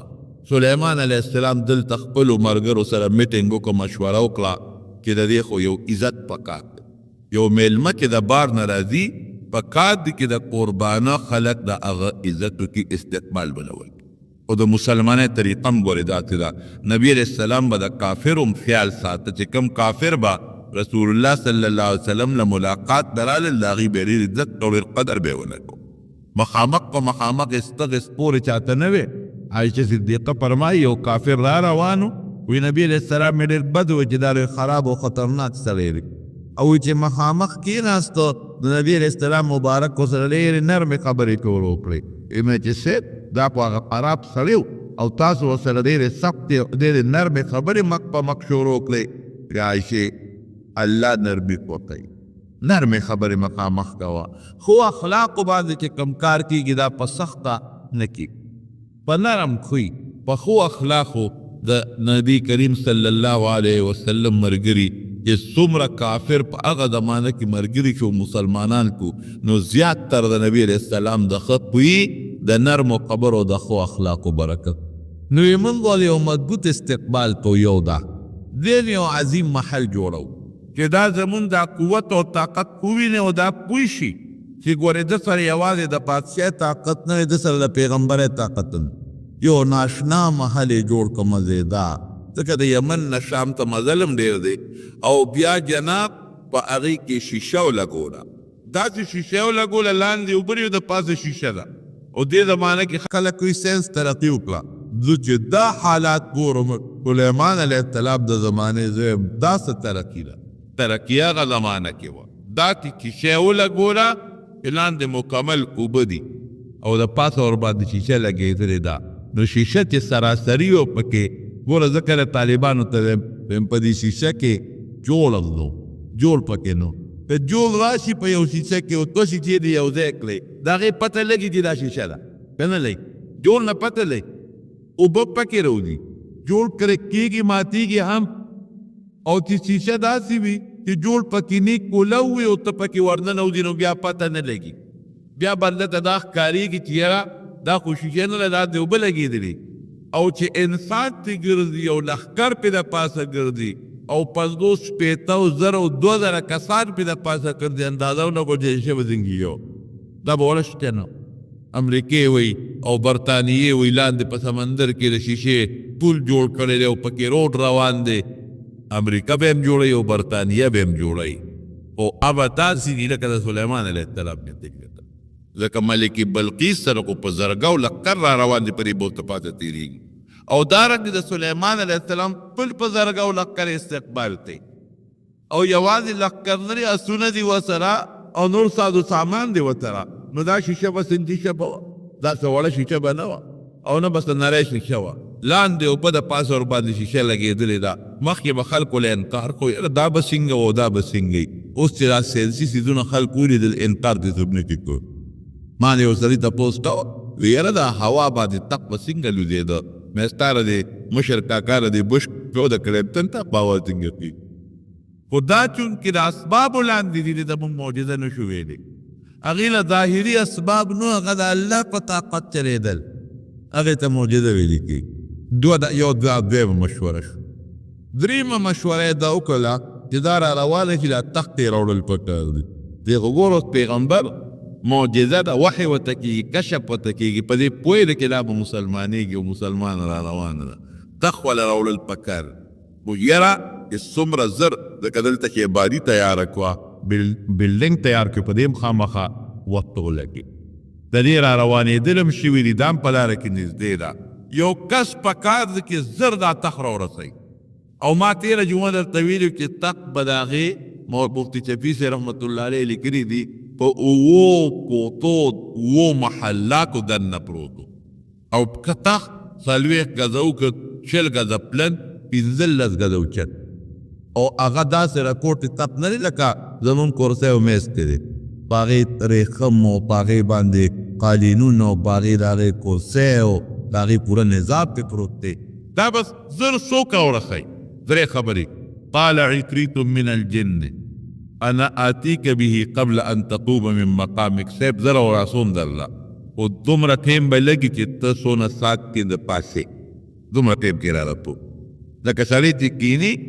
او د ناستې نه بیا پاسي، یو سیکنډ یو منټ نه کم لګي، یو سیکنډ پې لګي، یا سیکنډ نه به لږ زیات لګي. دومره تیر کې درته را رسولی شم او زه په دې لقوي امین، ډېر مضبوط یم، را رسولی شم، د ځانه خبره نه کوم، طاقت نشته. ښه دا پیري خبره او که سرکشه پیري، مضبوط کبرجن پیري. او صاحب فکر به نه کوې چې دا را رسول نو په لاره به دې څه ملغلرې او یاقوت او مرجان او څه شی به دې پټ کړم، ځکه هغه خو قیمتي تخت و. نه امانتګر یم چې څه پکې دي ابه امانت ټول دفتر ته رارسي. نو سلیمان علیه السلام ممکن ده چې دې خبرې ته متوجه شوی وي چې وکړه دا کار، او هغه یو ټکی استعمال کړه چې انی علیه لقوي، زه طاقتمن یم دا کار زه کولی شم. دا خبره یې درته پرې نه وتله. ټیک ده، دا ټیم پورې لږ دې ځای را رسولی چې خو قبر دې وکړه جناب. لویي دې وکړله، لویي ښه شی نه دی، لویي د الله نیک خوښه خبره دې درسته ونه کړله. او واقعي پیریانو له رب العالمین دا طاقت ورکړی. ما تېره جمعه نه مخکې جمعه درته ویلي. بل یو کس نو قال الذي عنده علم من الكتاب انا آتیک به قبل ان يرقد الیک ترکو. بل یو کس چې هغه سره د کتاب علم پوهه د عالم دی. د سلیمان علیه السلام وزیر دی حضرت آصف. هغه وایي چې ګوره اوس هڅه وایي وی صاحب زه درته را رسولی شم د سترګې پرک دی. دا بل خو ډېر ټیم یاد ده چې زه پاسم په پاسېدو خو لا وخت لګي نه سترګې رب، خو چې سترګې دې پټې کړه او بیا دې کولاو کړې شی به تیار توکي. اوس د دې سړي خبره په 2 وجو بهتره وکړه. یو دا چې دا پوهې دی د کتاب علم دی ورسره عالم دی، دا هغه مخکې په نسبت هغه سرکشه پیرې کبرجن. او بل د ده را رسول هم زر کېږي. نو زموږ مفسرین لیکي چې ده په کم حکمت را رسو، ځکه پیري د قدال دی او جنس دی، هغه له په الله یو طاقت ورکړی دی. او دا خو عام انسان دی، نو دی یې څنګه را رسوي؟ وی ده سره د الله نوم د اسم اعظم برکتو. اسم اعظم نبی کریم صلی الله علیه وسلم فرمایي زما په نومونو کې یو نوم دی لوی نوم د الله تعالی. څوک کې د دغه نوم په توسل مانا سوال کوي نو زه ورله هغه سوال هغسې قبلوم چې څنګه دی غواړم. وګوره دعا په انسان کې وکړي نو د انسان دعا قبلیږي خو د قبلېدو مختلفې طریقې. کله چې ته څه غواړې هغه الله درکړي، کله چې ته څه غواړې هغې کې به د خیر نی د هغې په ځای به د الله شر ختم کړي. کله چې ته څه غواړې در به کړي خو څه بوده پس به یې درکړي. او کله چې دا دعا ته کومه غواړې دا به د الله خیرت کو تاته خیرت کې به یې درکړي. نو د قبلېدو خو مختلفې طریقې. اسم اعظم کې دا یو کمال او برکت دی چې ته څنګه غواړې هغسې رب العالمین درته درکوي. څومره سات کې غواړې او څنګه غواړې نو اسم اعظم ځان له کار نه دی، دا دعا د پاره یو سبب او وسیله ده. مختلفو صحابه کرامو سوالونه کړي دي او نبی علیہ السلام ته د هغې سوالونه اورېدلي دي. نو وویې پاره مې دعا باسمه الاعظم الذي اذا سئل به اجیبه، چې د الله په هغه اسم اعظم یې سوال وکړو چې په دې څوک هم سوال کوي نو دعا یې قبلي. اسم اعظم څه شی دی؟ دا څوک پوهي د الله دا نوم الله پوهي د اسم اعظم دا الله خپل نوم دی، دا الله دا نوم یې ښودی. اسم اعظم و اعتقاد غواړي پوره تعلق د الله دا نوم پوره روحاني اسباب دي څومره وي نو هغې کې عقیده و اعتقاد شته. ظاهري اسبابو کې د عقیدې ضرورت نشته. د اسپرین ګولی دې وکړه که عقیده دې دوی کني خو چې خېټې ته دې ورده نو خوله درنه وباسي. اوبه دې اوسکلې کې دې پې عقیده وي کني نو تنده دله ختموي. او روحاني اسباب هغه اعتقاد غواړي، هغه خو ظاهري سبب در چې ستا کار کوي، هغه خو د الله او ستا منځ کې یو نسبت دی. نو انا عند ظن عبدي دي چې په الله دی کوم اعتقاد راغی رب العالمین هسې درته پوره کوي. ولې نبی علیہ السلام فرمایي سورت فاتحه کې د هر مرض شفا ده. نو نبی علیہ السلام دروغ خو نه و، هغه رښتیا و. ته ویې لکه زه بیمار یم سورت فاتحه مې په اوبو ولوستله او مې زه جوړ نه شوم. ور روحاني سبب دی، کلک اعتقاد غواړي. ستا په الله دا یقین وي چې واقعي همدا فاتحه د لوړه مماله په الله تعالی شفا راکوي، خامخا د الله شفا درکوي. خو زموږ اعتقاد کمزور تزلزل یو مونږ یا الزمزم لما قرب له. نبی علیہ السلام فرمایي زمزم چې د کوم مقصد له اوس کو الله هغه مقصد درته پوره کوي. او تجربه هم داسې د نبی علیہ السلام په حدیث کې تجربې ضرورت هم نشته، خو تجربه هم داسې ده. د ډوډۍ لپاره بعضې حضرات شپږ میاشتې د زمزم په اوبو ګزاره کړې ده، نه د اوبو ضرورت راغلی دی بې دیل او نه د ډوډۍ. او د بیمارۍ لپاره علاج لپاره استعمال شوي دي، الله به بیماري هم ختموي. ډېر خلک وایي مونږ خو زمزم اوبو څکو نه جوړېږو، هغه اعتقاد او یقین کمزور. نو اسم اعظم دی سړي ته زده. یو سړي د نبي علیہ السلام په مخ کې دعا کړو یسألک باسمک الاعظم الذي استأثرت به نفسك في مكنون الغیب. وی خدای ستا په هغه اسم اعظم سوال کوم چې تا په پټو کوټو خزانو کې ځان سره پټ ساتلی دی،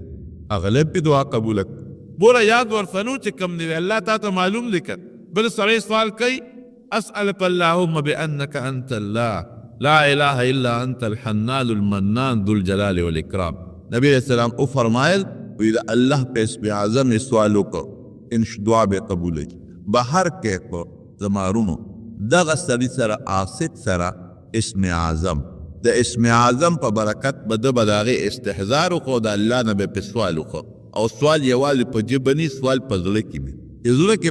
انسان خپله مدعا حاضره کړي که ته دا ووایې چې یوه سوال خود ټیم غواړي که اسم اعظم لړولو باندې وخت لګي او سترګې رب پورې معمولي ټیم دی. د زړه استحضار او په زړه کې الله ته توجه ورکول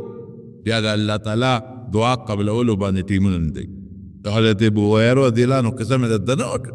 راغی سید نبي کریم صلی الله علیه وسلم ته مور ووایي سید دغه د مور بیا وویل ما واپس کافر کړه. بیا هر وخت مې وایي ته د ما د مور لپاره دعا نه کوې چې الله زما مور مسلمانه کړي. او مور سره ټوکه یا لرګي لاس کې ورپسې راځغلي او جومات ته ورپسې راننوته. او ابو هریره صاحب ته مخکې د منډې وایي نبي علیه السلام ته راغی وایي سید دغه دی راپسې راغلی اوس تا مخکې مې هم وایي نبی علیه السلام مبارک سر اوچت کړه دغه دی لږ معمولي غوندې خدای د ابو هریره لمونځ مسلمانه کړي. چې دوه درې قدمه را مخکې کړه وایي ترورې یا خورې څنګه رالې؟ وایي صاحب اسلام ته ملي کېږي. ما ته مسلماني وښایه چې الله مې مسلمان دی. سکندونه کې رب ته سترګې. انسان په خپل کار کې کړاو ته مشقت ستړیوالي ته محتاج دی. الله په خپل کار کې دې څیزونو ته محتاج دی یو پون سره هر څه فیصلې کوي. نو دا مې دې پورې وي چې دغه انسان ته اسم اعظم یاد و بس الله پوه کړی و. د کتاب پوهه ورسره علم ورسره عالم هغه له الله دا طاقت ورکړ. نو ځکه سلیمان علیه السلام د دې سړي خبرې له توجه ورکړه چې دا عالم دغه سرکچې پیرې به خپل کار کې دې له توجه ورکول پکار. نبی کریم قرآن حکیم کې چې الله تعالی کوم وخت کې فرمایي چې حضرت آدم علیه السلام الله خلیفه جوړو. ولې خلیفه جوړو؟ فرشتو ستانو الله وی که عبادت نه پیدا کې هم موږ کو کړ موږ ستا خپل عبادت کو مزیدار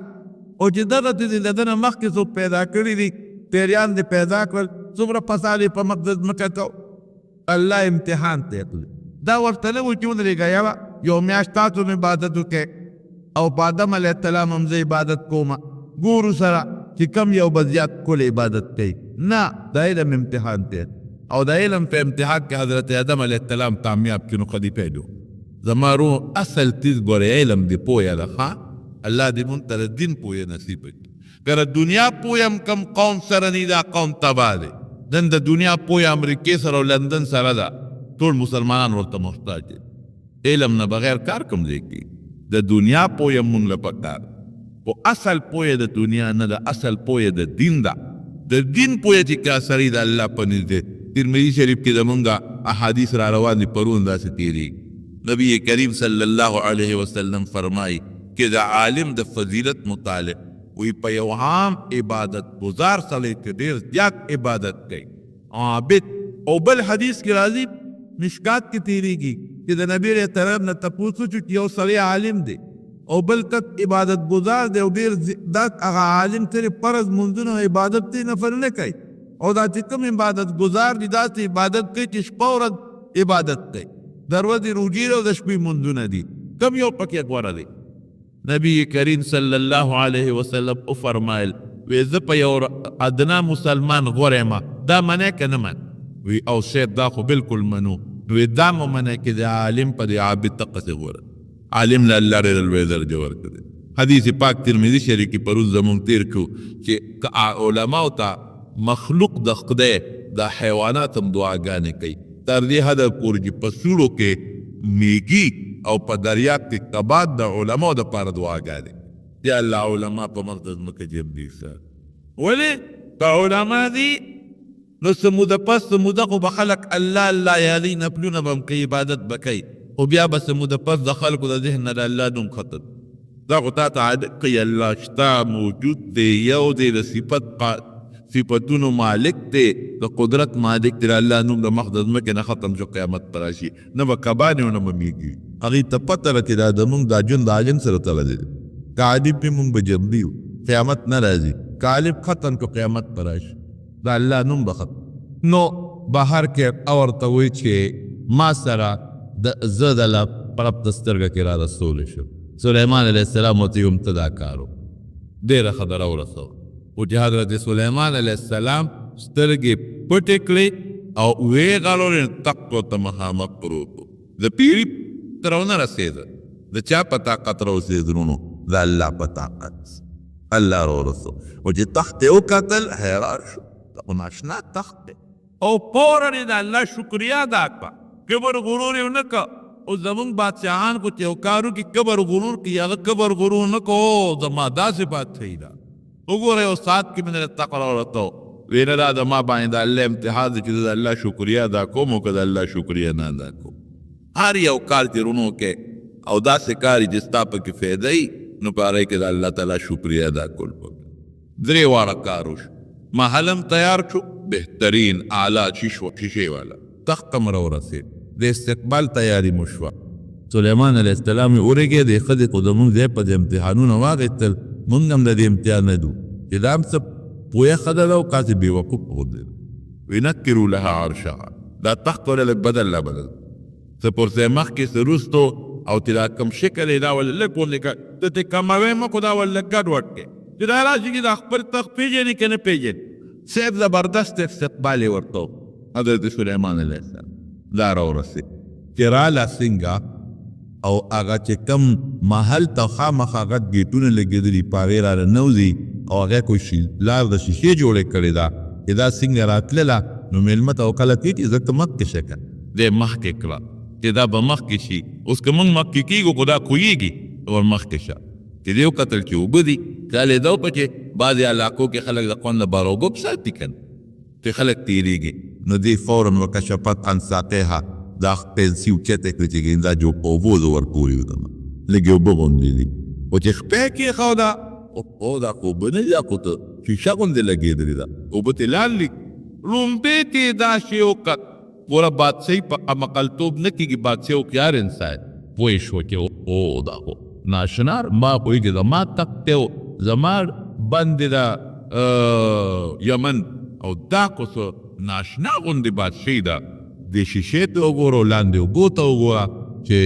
مخکې لاړه او هغه خپل تخت کې ولیده نو سلیمان علیه السلام فورا ورته وایي چې دا ډېر سوچ هم ونه کړي فورا ورته وایي وی دغه دا تخت ته وګوره که نه ستا داسې تخت شته داسې تخت چې شته چې زمونږ سره دی لږ غوندې وکتل وی کانه هو وی دا خو دماغه معلومېږي دا خو هغه شان معلومېږي خو دا لپاره ده کوي چې لږ تبدیلي پکې راغلی وه که نه دې نه پته ولګي چې ښځه هوښیاره قابله ده پوه ده او فورا بغیر د تچونو کرانه چې د سلیمان علیه السلام دا قوت او طاقت یې ولید پوه شو چې دا خو بغیر د الله د امداد نه کېدی نه چې ممکنه نه ده مخکې هم اورېدلي دي مخکې هم سوچونه کړي دي باز وایي چې ستا کوم دین دی او کوم مذهب دی هم هغه دین او مذهب اختیارول غواړم او د الله د ذوالجلال رب العالمین دین هغې قبولولو ته تیار یم الله ذوالجلال مسلمانه بعضې دلته کې زمونږ د قصو والا څه خبرې ترې لیکلي دي خو هغه مې قصدن پرېښودې هغه دروغ خبرې وی خپې چې وي نو هغه د خر وې او دا پیسې ځکه اوچتې کړې چې پته ولګي او دا ټولې دروغ خبرې دي ښه د انسان خپې د خر نه انسان و عام ځکه خشته ښځه او ښکلې خوبصورته مزېداره او دا نورې خبرې چې ما که مې پرېښود دا دروغ دي دا واهیات مسلمان او بیا د اسلام نه پس حضرت سلیمان علیہ السلام سره نکام ثابت لږ اختلاف پکې شته او راجع قول دا چې سلیمان علیہ السلام سره بیا نکام وکړه او بیا حضرت سلیمان علیہ السلام هغه خپله بادشاهي ورته واپس کړې ده ما د علما لیکي چې نه دا خو ښځه وه او د ښځې بادشاهي خو مناسب نه نو دی ولې بادشاه کړه واپس دا د هغې خپل شریعت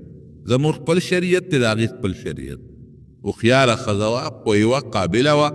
خپله بادشاهي یې ورته واپس کړې ده د یمن بادشاه وه او د سلیمان علیه السلام سره نکام ثابت ده زمارونو دغه سلیمان علیه السلام چې د دومره لوی قوت او طاقت خاوند په اتیت کې د مرګ د مخکې الله هغې سره مشوره کوي نو تا ته په خپل ټیم حضرت عایشه صدیقه رضی الله عنها فرمایي وی چې کوم وخت رسول الله صلی الله علیه وسلم بیمار او اخري د وفات وخت نو حضرت اسرائیل علیه السلام ورته راغی نو د نبی کریم صلی الله علیه وسلم سره مشوره وکړه او جلال الدین سیوطي رحمت الله علیه په قطایف کبرا کې لیکلي دي دو معجزات کو کتاب دی چې جبریل علیه السلام اسرائیل علیه السلام کې جبریل علیه السلام او اسرائیل علیه السلام دواړه دا جبریل علیه السلام او ملک الموت دواړه نو چې جبریل علیه السلام څنګه ننوته نو د نبی علیه السلام نه اجازه وغوښته ویې صاحب دا یو فرشته ده او د مرګ فرشته ده او دا د اسمان نه په لومبي ځل دا کوزه شوې ده د دې نه مخکې دا د اسمان نه نه ده راغلی اسماعیل د هغې فرښتې نو که ستا توقع اجازت درنه غواړي نبي علیه السلام مبارک په پوه شو اصل مخکې نه پوه اجازت یې وله ورکړه نو چې هغه څنګه راننوت هغه د مرګ فرشته نو نبی علیه السلام مبارک ته فورا عرض کړي چې زه خو راغلی یم الله رالیږلی ما چې زه ستا ټول قبر کړم څنګه موضوع ده نو نبی علیه السلام مبارک حضرت جبریل علیه السلام ته وکتل لکه انسان چې چا سره مشوره کوي نو حضرت جبریل علیه السلام ورته ته وایي اوس ګوره پیغمبر ته چې دا خبره وکړي هغه بیا دنیا کې پاتې کېدل نه غواړي وی د الله رسوله ستا خپله خوښه ده که دنیا کې پاتې کېدل عمر زموده غواړې هم ستا غوره خوښه ده او الله ستا ملاقات ته ډېر په شوق کې دی اوس پیغمبر ته چې ده ووایي چې دنیا دې خوښه ده چې تا الله ملاقات دې خوښ دی او بیا دا ورته وایي چې الله ستا ملاقات ته په شوق کې دی نو پیغمبر کو دنیا ته دی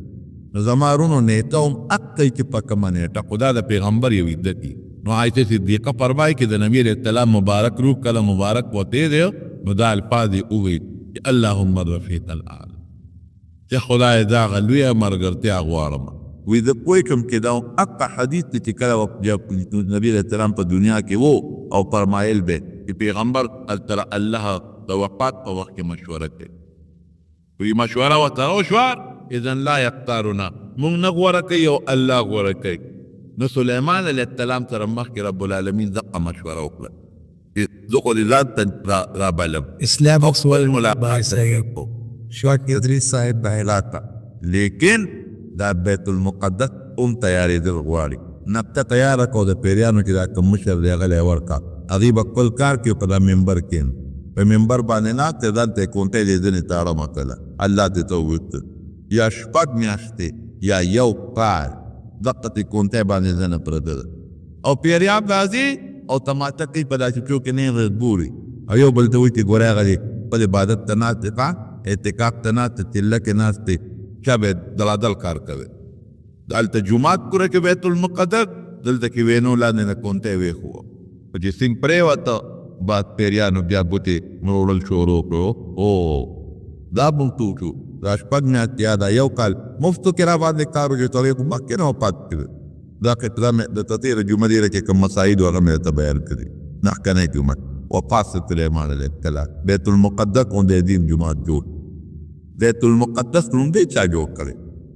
لومبې ابراهیم علیه السلام جوړ کړی دی او بیت الله د ابراهیم علیه السلام جوړ کړی دی او بیت الله خو د ابراهیم علیه السلام نه ډېر مخکې جوړ شوی فرشتو جوړ کړو بیا آدم علیه السلام جوړ کړو بیا عیسی علیه السلام د هغې نه پس د ابراهیم علیه السلام جوړ کړو خو د ابراهیم علیه السلام نه الله دا دوه کارونه واخیستل یو بیت الله جوړول دغه زمانه کې ورکړو او یو بیت المقدس. بیت المقدس د ده زوی اسحاق علیه السلام هغه ورسره په شریکه جوړ کړو او بیت الله د ده بل زوی اسماعیل علیه السلام ده ورسره په شریکه جوړ کړو. بیا د ابراهیم علیه السلام د وفات نه پس د هغه نوسي یعقوب علیه السلام پکې لږ کار کړی دی جوړ کړی دی او بیا د هغې نه پس د سلیمان علیه السلام په یو ناشنا انداز جوړ. دا یو پیغمبرانو قبرونه اوس هم د هغې په جوار کې شته بیت المقدس ډېر جلیل القدر پیغمبران او د طواف هم ډېر لوی فضیلت دی. نبی علیه السلام صرف د درې جوماتونو د لمونځ فضیلت ذکر کړی دی یو د بیت المقدس یو مسجد نبوي مبارک او یو بیت الله شریف. خو د بدقسمتۍ نه بیت المقدس نن زمونږ قبضه کې نن د یهودیانو په قبضه کې تللی هغوی سره مسلمانان پکې دي منځونه پکې کوي او په قبضه کې د یهودیانو دی او هر کله کې دي طبیعت یې ورته خپله دی ځکه هغوی څو ځله دا فیصله وکړه خو د مسلمانانو د دغه نه یریږي او بلکې کېدی چې د مسلمانو ته طاقت پاتې دی دا فیصله کوي هغوی دا مونږ بدلو په هیکل سلیماني څه مطلب چې دا به زمونږ یو عبادتخانه کرکټ جوړو دی بیت المقدس دا زمونږ د بې غیرته او د دې بې غیرتو حکمرانانو وجه ټول حکمرانان زمونږ په عربو کې دي په عجمو کې دي بې خونده دي بې غیرته. عظیمه قبله چې کم زمونږ د پیغمبرانو جومات دی زمونږ پیغمبرانو جوړ کړی دی او د عبادت او د مونځ پکې ډېر لوی فضیلت دی ډېر لوی ثواب او ډېر لوی اجر دی پکې. هغه جومات نن د کافرو په قبله کې او په دې کوشش کې دي چې دا به مونږ کله د خپلو عیسایانو دا خطا مې د یهودیانو په ګرجه بدل ټول عبادتخانه سې جوړوي د یهودیانو خو دا سلیمان علیه السلام ته به جادوګر وي عیاذا بالله. موږ غواړو چې دا ارته د سلیمان علیه السلام دی دا خو د الله تعالی په طاقت دی. په یو ساعت کې تخ را رسېدل نبي کریم صلی الله علیه وسلم له الله څومره طاقت ورکړو. معراج ته چې کله نبي علیه السلام مبارک ته د ام هانې د کور نه الله روان کړی. ام هانې د علي صاحب کور د نبي علیه السلام د تللو او د هغې په کور کې ودو په کوټه کې او د هغې دی نه روان او څونه مزل وشو حپین تراغې تینه مبارکې اوښتېدله بیا په براق باندې تور کو بیت المقدس ته یې بوتو او بیت المقدس کې 2 رکعته لمونځ وکړو پیغمبرانو سره ملاقاتونه وکړو او د هغه ځای نه بیا اسمانونو ته لاړ او د اسمانونو نه پورته لاړ جنتونه یې وکتل دوزخونه یې وکتل د دنیا مزل یې وکړو ډېر زیات چکر یې وواهه نبي علیه السلام مبارک او ډېر لوی سیر یې وکړو او باغ پکې واپس راغی او دا که څومره تات کې دا ټول کارونه وشو. نبی علیہ السلام مبارک د حدیث پاک کې راځي چې نبی علیہ السلام د کومې بسترې نه پاتېدلی او هغه بسترې له واپس راغی هغه همغسې ګرمه وه. هغسې هغه د التان کې د بسترې نه پاسې هغه ګرموالی حرارت پکې وي هغه ترې ګرمه وه. او چې په هغه کومه بنده اوزي ده کو دروازې نه هغه ته جبریل علیه السلام راغلی په چت وګورې ووت په دروازه چې بنده وځي نو هغه زنځیر وي که چې راښکته کړي هغه زنځیر داسې لقېږي وي راښکته یې کړي پخوا کلو والا زنځیر نه هغه لقېږي نو چې څنګه دي وتل هغه دروازه کلاول هغه زنځیر راښکته که هغه لقېده نو چې نبي علیه السلام مبارک دا دومره لوی سفر په واپس راغی هغه زنځیر هغسې لقېدلی او درېدلی نو دا به راته ناشنا ښکاري چې د آصف د اسم اعظم د دعا په برکت تک پر اب سترګه کې ورته د یمن نشان ته لیکن دا برته د هغې نه زیاته د نبي علیه السلام دا معجزه ناشنا ولګي چې په دومره لږ ساعت کې دومره لوی سفر مو کړو معمولي ساعت دا د الله طاقت دی زمانو. نو یهودیان په سلیمان علیه السلام دا غټ اعتراض لګوي. سلیمان علیه السلام یې کې دا خو جادوګر دا جادوګر نو پیغمبر سره چې کوم طاقت د عقل نه بار هغې ته معجزه ویل کېږي دا معجزه وه. وفات چوک د بیت المقدس په ګوان کې دفن. اوس د بیت المقدس کیسه ده د سلیمان علیه السلام قبر کې کوم ځای کې هغه یمن چې ما مخکې جمعه درته ویلو چې هغه کوم مضبوط ډیم او ډیر لوی بڼ په میلونو او اوچت او پلن او د دنیا اوبه او هغه سرسبز شاداب علاقه په یمن کې چې ګیر چاپېره باغونو قرآن حکیم کې الله تعالی صفت کوي او د بلقیس متعلق رب العالمین په قرآن حکیم کې صفت کوي و اوتیت من کل شیء چې په دغه زمانه کې د بادشاهانو ته کوم څیزونه دغه ټول څیزونه ما بلقیس ته ورکړي. زمانه پې تېره شوه بلقیس هم وفات شوه. چې زمانه تېره شوه دغه قوم سرکشي شروع کړه د الله تعالی نافرماني شروع کړه او لویي او کبر یې شروع کړه. الله هغه بند کوش کړه بد باندې الله ګوره بعد وخت کې یو دا معمولي څیز نه الله تعالی لوی طاقت واخلي مګې الله په هغه بند باندې مسلط کړي مګې پکې لګیا وي سوري پکې ستلې بندې ټول کمزورې کړ. خو چې کله د رب العالمین د هغه قهر او د غضب هغه تیم راغی او قهر او غضب یې شروع کو بند ډېم اوښتېده لکه اوس مثال په توګه تور بیلې یا د ورسوک یا بل دا ډیمونه اوښتېږي نو دا اوبه چې په کومه علاقه ورغلې خو علاقې تباه کړل هغه ډېر اوښلېده د یمن چې څومره علاقه وه ټوله تباه او برباد باغونه هم دال ختم محلات د خلکو هم ختم چې څومره باد شوي باتې هم ختم شوه په لکاو انسانانو او حیوانات او د ځمکې هر څه لاړل تباه او برباد شو. یو قوم چې ته د غرونو په درو په غاړه کې و لږ غوندې قوم هغې ته هغه اوبو نه رسېدلی چې هغه بد پاتې شو. هغه قوم چې بد پاتې شو د هغې بیا په یمن کې د اوسېدو انتظام نو ځکه یو ځای کې چې قوم اوسېږي نو هغه ځای کې اوسېږي چې د خوراک کاک انتظام کوي که دومره تیلاب راغی او دومره علاقه تباه او برباده کړه چې بیا دې هلته اوسېدی نه کړو هغې د هغه ځای نه هجرت وکړو رایل القلاره تلل نن چې کوم ځای کې مدینه منوره ده دغه مدینه شریفه ورته لږه غوندې ځمکه ښکاره کړه دې کې د پقوانې یهود اوسېدل هلته دېره شو. د مدینې منورې د اصل باکندګان چې څومره دي اوس او خزرج دا د هغه یمن خلک کې راغلي و هجرت یې کړی او هلته کې پاتې شوي دي اوسېدلي دي د هغې نه الله تعالی د مدینې منورې بادي شروع کړل ځکه خو نبي علیه السلام مبارک په یمن ته دعا کړ اللهم بارک لنا فی یمننا خدای زمونږ له د یمن په خاوره کې او د یمن په باکندګانو کې برکت واچوي.